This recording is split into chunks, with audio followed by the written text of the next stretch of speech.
Hey everyone, welcome to another speed build. Today we are building a Tudor-style family home. We're building here in the world of Henford-on-Bagley on this cute little lot called Cordelia's Secret Cottage. This lot is sort of tucked away from everything, a bit secluded at the top of the map, and it is adorable. It's one of my favorite lots to build on. Right now I'm sort of figuring out the shape of the build, playing around a little bit with bump outs and roofing, and yeah, just going back and forth a bit, trying to figure out what looks nice. But you can probably tell at this point that this house is going to be a little bit eccentric. I knew that I wanted the shape to have a lot of bump outs in sort of every direction. I wanted it to have at least 3 floors, and I wanted it to look sort of just really quirky. There is a reference photo that I was going off of from Pinterest, and I can link that down below if you're interested in seeing sort of what I was thinking in the beginning. Admittedly, it does turn out really different from the reference photo, but that is where I started from, so if you're interested, go check that out. But yeah, this house has 2 sections. It has the main section over to the left there and a sort of guest house over to the right here. And I was thinking that, you know, the parents and the kids would live in the main section and then grandma would live with them in the guest house. And the guest house and the main house are connected via a little tunnel. That way grandma can have a bit of privacy, but she can also come over for dinner anytime quite easily. And now I am just picking out a trim that I want to use for these bump outs. And I'm also using these, I don't really know what to call them, these little wooden wall pieces. They're from Seasons, and I use them to sort of support the bump outs or give the impression that they're supporting the bump outs, and I thought that was a fun little touch. It adds a bit of interest visually and a bit of detail. I thought that was really nice. And then in a second here I'm going to start placing down some windows. I chose these really cute ones from Cottage Living in this warmer sort of orangey wood tone. They come with shutters and I think they are so cute. They come in 3 different sizes, so that was perfect for all of these differently sized bump outs that I've placed everywhere. And then the front door and the rest of the windows that I add are also from that Cottage Living pack. I just find that that pack has a lot of really nice build and buy items, especially when you're going for like a Tudor style or a cottage style. I think that pack is perfect. And then for wallpaper, I'm going with this half timbered wallpaper that came from Get Together in a warmer wood tone. Originally I was thinking maybe I'd do like a lighter wood tone, but I'm glad that I chose the warmer one in the end. I also go with a stone wallpaper from that same pack, and I pair it with a base game plain wood paneling that I think just goes with the other 2 wallpapers quite nicely. I also change the trim and those little wooden pieces to be a bit of a warmer wood tone just to match the color scheme that I'm going for here, adding some pillars now. Oh, and as far as roof swatches go, I mixed 2 roof swatches, just a plain one and then also this really cute one from Werewolves that has some moss growing on it. Just because I thought the moss was a little too much if I put it everywhere, but if I sprinkled it here and there, it was like this cute little touch.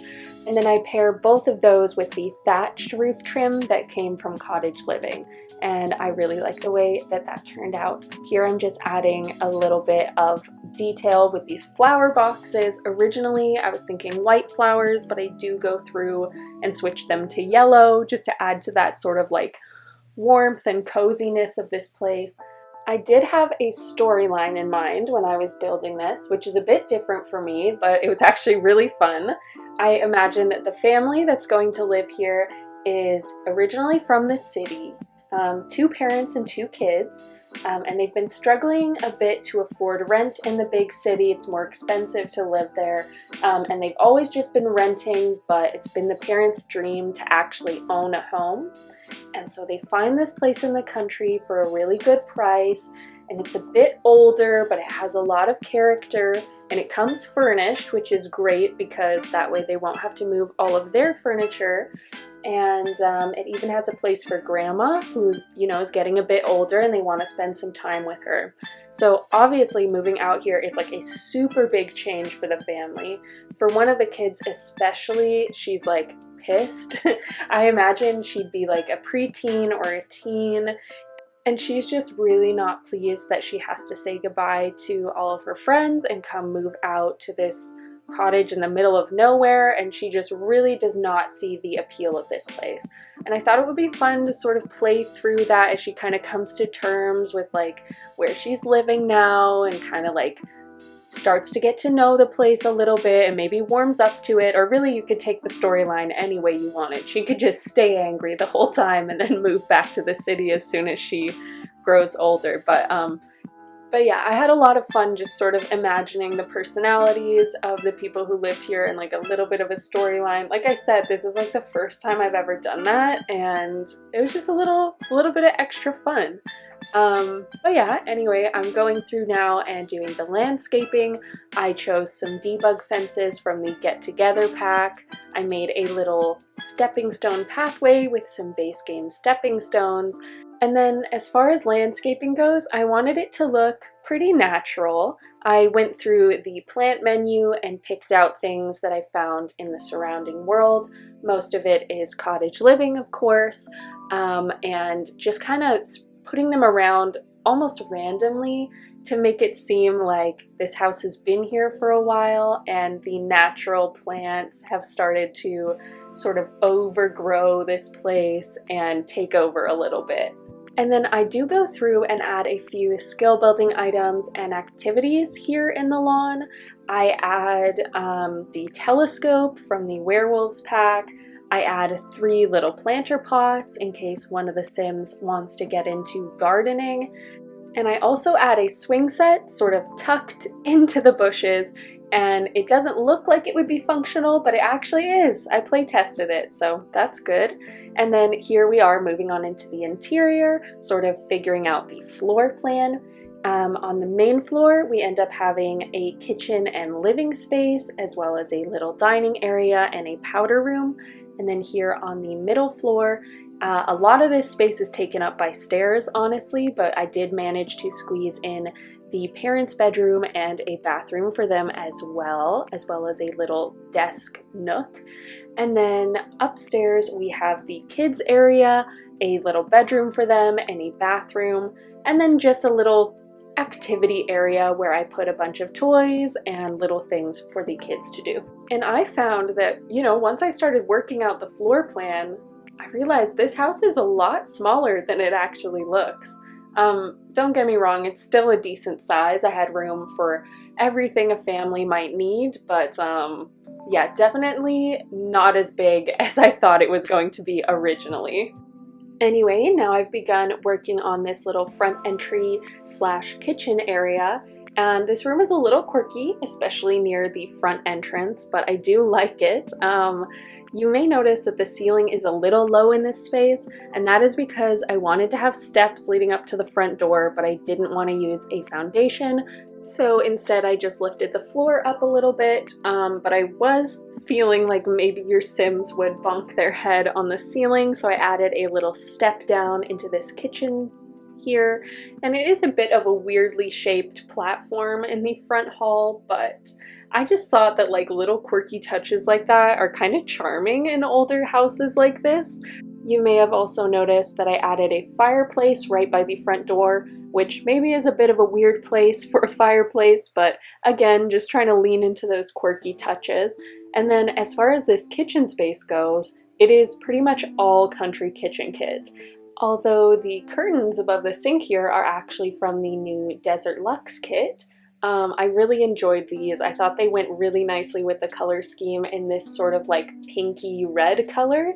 And if you didn't know, that kit is free for another like week or so. And then if you don't have The Sims at all, starting on the 18th, The Sims 4 is actually going to be free. So if you've been living under a rock or something and you didn't know that, now you know. But anyway, now I'm just adding a bit of clutter to the kitchen, some of these really cute tins from Country Kitchen Kit, a bin of apples, a little washboard from Laundry Day. I add some paintings of fruit from the base game, and this cozy little woven rug from the high school pack. And now we are moving on into the living space, again using those same curtains, and then I go with this couch from Cottage Living. And I was thinking originally that I'd go with like a dark red color to sort of match the curtains, but something about it was off, and I tried this like really cute baby blue swatch and just ended up falling in love and kept it. So yeah, now we have a baby blue couch. And then I added a little TV stand that is actually a suitcase with a cute little tiny TV from Eco Lifestyle and another woven rug. So I was definitely trying to lean into like older looking furniture, really trying to lean into that idea that this place came pre-furnished. But yeah, I section off a little area for a powder room, and then we move over here to the dining space. So the truth is, when I came in to play test this, I realized that I made this dining space entirely too small, so I did end up having to bump it out by at least one tile. So you won't see that here on camera, but you will see that in the screenshots. But don't worry, I made sure everything was functional before I uploaded it to the gallery, so if you want to play in this build, you should have no problems. I just went with an older looking dining table and chairs. I add a few flowers on the table and a little mirror here on the back wall. And now we are moving on into the powder room. And I actually love how the bathrooms turned out in this build. The color scheme was so cute, and I just fell in love with it. I'm probably going to reuse it, but I use this really cute pink tile from high school years, and I pair it with this base game wallpaper, which is just like really cute. And then I use the sink from high school years as well, and just some white curtains. So it's very pink, white, and gray, and I just think it is so cute. But anyway, moving back on into the living room here, I realized I forgot to add a coffee table, so I do that, and I add a little radio on top. And now I'm adding some paintings from the base game of just some random people. I thought that would be kind of a funny touch, like they moved into this place and there's all these photos of people that they don't even know because this place belonged to someone else and they left all their furniture here, and I imagine that one teenage daughter is like making fun of it all the time. She's like, who even are these people? This is so creepy. I hate living here. Can we move back to the city? Anyway, I just thought that would be fun. But as you can see, I've begun furnishing the parents' bathroom. This bathroom has both a tub and a standing shower, and then I just go through and add a few little details, mostly in a subtle pink accent, and I think that bathroom turned out quite cute. And then here we are in this hallway space. It is a bit of an awkward shape, but I managed to add a cute little plant behind these stairs there and a nice little desk area for your Sims to do their work and their homework. I added that typewriter / computer from Cottage Living. But yeah, I feel like I made okay use of a really awkward shaped hallway. Now we are moving on into the parents' room. I use this bed from Seasons in a dark brown swatch, and I pair it with those same curtains from the Desert Luxe kit. I go with these sort of glass side tables from the base game, honestly mostly because they were small and they fit into this really tight 3-tile space. I also add this dresser from base game, which fits into smaller spaces amazingly as well. And then I add a little painting here, but for a bit of extra detail, I sort of add another painting behind it to make it look like it's hung up on a nail, if that makes sense. And I just thought that was a bit of fun extra detail, and makes it look a little more old-fashioned, maybe? I don't know. Anyway, we've moved on into the kids' room here. I went with the werewolf beds because I feel like I don't get to use those enough, and they fit into this build really nicely, I thought. Especially that toddler bed. I think it is so cute and adorable, and I was so pleased that I got to use it. But, you know, I've mentioned that I think the teen daughter who lives here is like super mad to be here, but I also thought it would be kind of fun if she was like not mad at all to share a room with her sibling. Like she actually just really loves her little sibling and doesn't mind that part at all. But as far as the toddler side of the room goes, I added a Blarfy, a few other toys, and a cute little rug from high school years. And then for the teen side of the room, I was thinking she's really into music and writing songs, so I gave her a little guitar and a boy band poster. And I was imagining that she is kind of concerned about her music career. Not that she has like a music career, but maybe that's her dream. And she's worried that now that she's moving to the country, she may not find as much success in music anymore, but she's still trying. You may have noticed I snuck a toddler potty into their room as well because there just wasn't room for it in the bathroom. But anyway, now I'm working on this hallway space. I wanted to fill it with stuff for the kids, so I tried to make a custom old-fashioned standing piano by combining some TV stands from Cats and Dogs with the keyboard that came with City Living.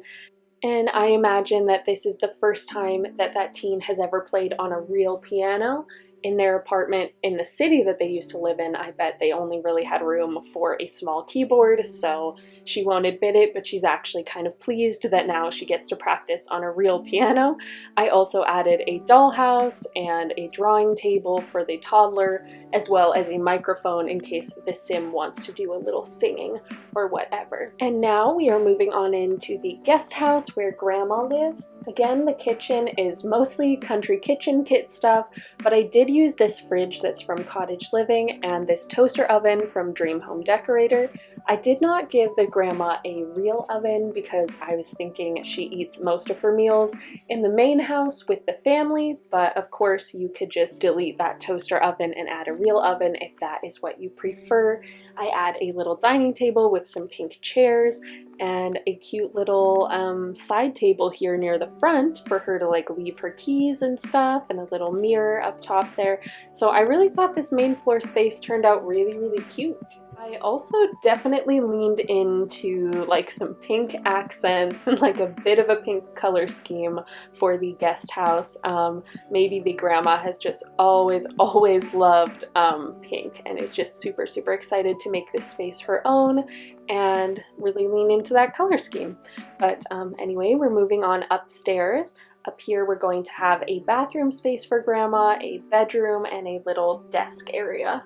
I do actually furnish the bathroom off camera just to save a bit of space in this video. It's just under 20 minutes. I was trying to keep it shorter if I could, but yeah. Anyway, if you liked this build, feel free to subscribe. I do builds like this on a regular basis, and I do a bit of gameplay, not that much to be honest, but if you're interested in this type of content, please feel free to subscribe or leave a like. That would really help me out. I'll leave my gallery ID below if you want to download this build and play in it. Let me know as well if you have any suggestions of what I should build in the future. I always love getting ideas from you guys. But yeah, coming to the end of this video, so I hope you enjoyed it and I hope you enjoy the screenshots. See you in the next one. Bye!